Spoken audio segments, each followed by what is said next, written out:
Hi friends, good morning. ఇక్కడ బొబ్బర్లు అలసందలు అంటారు. ఇవి తెల్లవి తీసుకున్నాను. 2 రకాలుగా ఉంటాయి. చిన్న అల్లం ముక్క, 3 పచ్చిమిర్చి, 1 ఉల్లిపాయ తీసుకున్నాను. పచ్చిమిర్చి అలాగే అల్లం మిక్సీ వేశాను.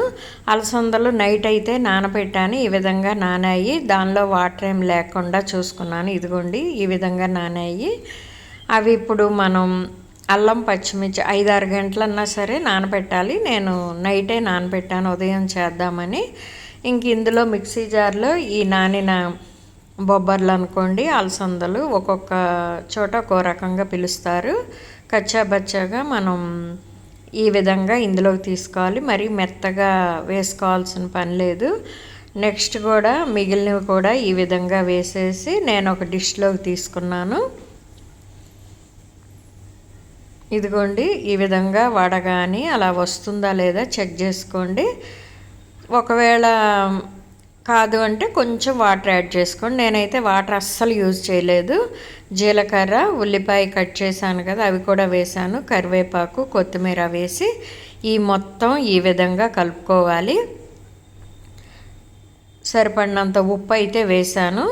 కొంచెం తక్కువగానే వేశాను, ఎందుకంటే చట్నీ కూడా చేస్తున్నాను కాబట్టి. ఇక్కడ నేను వచ్చేసి ఇడ్లీ పిండి కూడా తీసుకున్నాను. ఇడ్లీ అలసంద వడలు ఈరోజు బ్రేక్ఫాస్ట్గా చేద్దామని ఇంక ఇది కూడా ఇందులో యాడ్ చేసేస్తున్నాను, అలసందల వడల వీడియోలోనే. ఇంకా ఈ విధంగా ఇడ్లీ వేసేసుకున్న తర్వాత పచ్చిమిర్చి వేస్తున్నాను. పల్లీలు వేగినవేవి, చింతపండు వేసాను, పచ్చిమిర్చి, ఉప్పు వేసి అది మిక్సీ వేసిన తర్వాత పోపు అయితే వేసాను.